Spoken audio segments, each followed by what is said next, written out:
So hello everyone, आज चाहिँ मैले टिक्यास र टिक्यास र जिपिडब्ल्युएसको बारेमा सानो इन्ट्रोडक्सन दिन गइरहेको छु। यो चाहिँ हाम्रो आइओईको एरोस्पेस इन्जिनियरिङमा एभियोनिक्समा चाहिँ सोधिराख्ने नै क्वेसन मानिन्छ।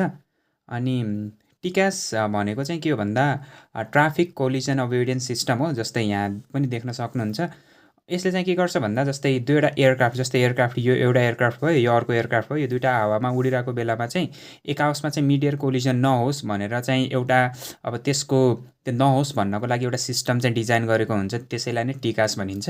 यहाँ लेखेको छ system design to reduce mid air collision with other aircraft भनेर लेखेको छ। जस्तै यो एयरक्राफ्ट छ अनि यो एयरक्राफ्ट उडिरहेको छ, फर इक्जाम्पल यो एयरक्राफ्ट पनि उताबाट उडिरहेको छ। अब यो यहाँभन्दा के अरे योबाट यतापट्टि उडिराख्दाखेरिमा अब यो ठोकिन सक्छ नि त। त्यही भएर यदि यसलाई कुनै होइन अब पाइलटलाई कुनै पनि इन्फर्मेसन थाहा भएन भने त यो यसमा गएर ठोकिन्छ, कोलिजन हुन्छ।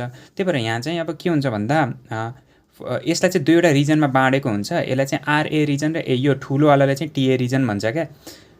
अनि आरएले चाहिँ के भन्छ भन्दा रेजोल्युसन एडभाइजरिज भन्छ, के अरे रेभोल्युसन एडभाइजरी रिजन भन्छ भने टिए भनेको चाहिँ हाम्रो ट्राफिक एडभाइजरी रिजन हो। अब टिए भनेको त जनरली ठुलो छ नि त, त्यही भएर यसमा चाहिँ के हुन्छ, अलिक ठुलो ग्याप धेरै हुँदा चाहिँ अलर्ट मात्र गर्ने कोसिस गर्छ होइन, अलर्ट मात्र दिन्छ।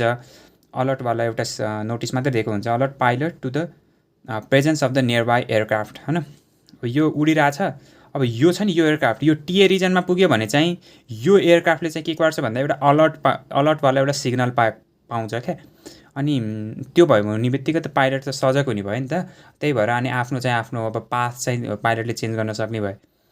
अनि योभन्दा पनि अझै अगाडि आरए रिजनमा पुग्यो भने चाहिँ के हुन्छ यहाँ है, provide instruction to climb or descend to maintain safety. अब के गर्छ भन्दा चाहिँ इन्स्ट्रक्सनै दिन्छ के, तिमी माथि चढ या तल झर भनेर त्यो भोइस कमान्ड या उनी दिन्छ क्या त्यो होइन, माथि जाने हो कि तल जाने हो भन्ने कुराको हाम्रो इन्स्ट्रक्सनै दिन्छ। यहाँ हुँदा यहाँसम्म पुग्दा अलर्ट मात्र गर्छ, यहाँ हुँदा इन्स्ट्रक्सनै दिन्छ। त्यो कुरा चाहिँ जान्नु पऱ्यो। यसैलाई नै ट्राफिक कोलिजन अभोइडेन्स सिस्टम भन्छ होइन। यहाँ लेखेको छ TCAS independent of air traffic control. Air traffic कन्ट्रोलको त्यो एटिसी टावरको चाहिँ डिपेन्डेन्सी हुँदैन यसमा। अनि त्यसपछि फ्लाइट नेभिगेसन इन्स्ट्रुमेन्टहरूको पनि कुनै पनि डिपेन्डेन्सी हुँदैन। यो भनेको आफैमा एउटा छुट्टै इन्डिपेन्डेन्ट सिस्टम हो। त्यस्तै अर्को चाहिँ हाम्रो जिपिडब्ल्युएस छ, ग्राउन्ड प्रक्सिमिटी वार्निङ सिस्टम भन्छ। यो ग्राउन्ड प्रक्सिमिटीले के गर्छ भन्दा चाहिँ अब यो फर इक्जाम्पल यो एयरक्राफ्टको चित्र चाहिँ भएको छैन, राम्रो बनाउनु होला। यसमा चाहिँ यहाँ तल के छ, यहाँ अब एयरक्राफ्टको तलपट्टि चाहिँ हाम्रो ऱ्याडार अल्टिमिटर लगाएको हुन्छ नि त। त्यो कति यो यहाँदेखि यहाँसम्मको डिस्टेन्स कति छ त्यो नाप्नको लागि के।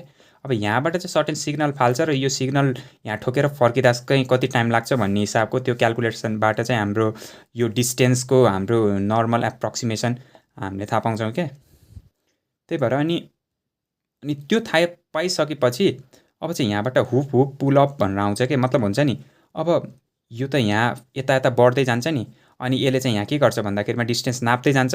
जति यता जान्छ यति यसको यो अब यो अल्टिमिटरले त यो डिस्टेन्स त कम देखाउँछ।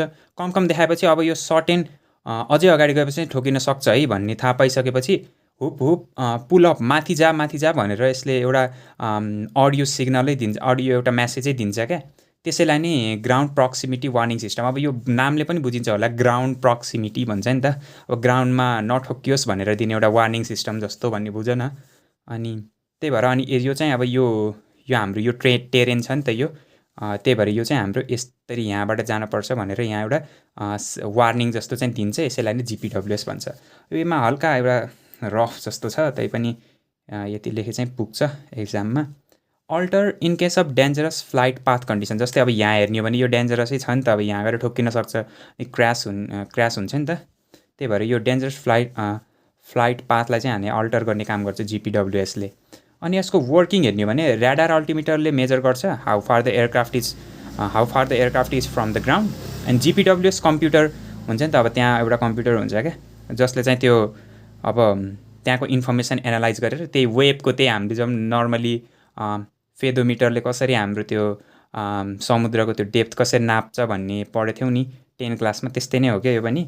अब यहाँबाट सर्टेन सिग्नल फाल्छ वेबले, अनि यो वेब यहाँ ठोकेर फर्किँदा कति टाइम लाग्छ, त्यही कुरा नै जनरल प्रिन्सिपल चाहिँ त्यही नै हो त्यसको, एनालाइज द इन्फर्मेसन। अनि computer can identify hazardous situation very close to terrain होइन लस अफ एल्टिट्युड यस्ता अब ऊहरू चाहिँ कम्प्युटरले चाहिँ हाम्रो थाहा पाउन सक्छ यति यो मेजर गरे बापत मतलब मेजर गरेर अनि त्यसपछि जिपिडब्ल्युएस डिस्प्ले गिभ्स अब जिपिडब्ल्युएसको डिस्प्ले हुन्छ क्या त्यहाँ ककपिटमा चाहिँ त्यसले चाहिँ के भिजुअल र अडियो वार्निङ चाहिँ हामीलाई दिन्छ क्या अनि त्यो हिसाबले चाहिँ हामीले के गर्न सक्छौँ भन्दा चाहिँ त्यो वार्निङलाई हामीले फलो गरेर हामीले भन्दा नि पाइलटले फलो गरेर चाहिँ त्यो क्र्यास हुनबाट बचाउँछ यही नै थियो दुईवटा मेजर एयरक्राफ्टमा त्यो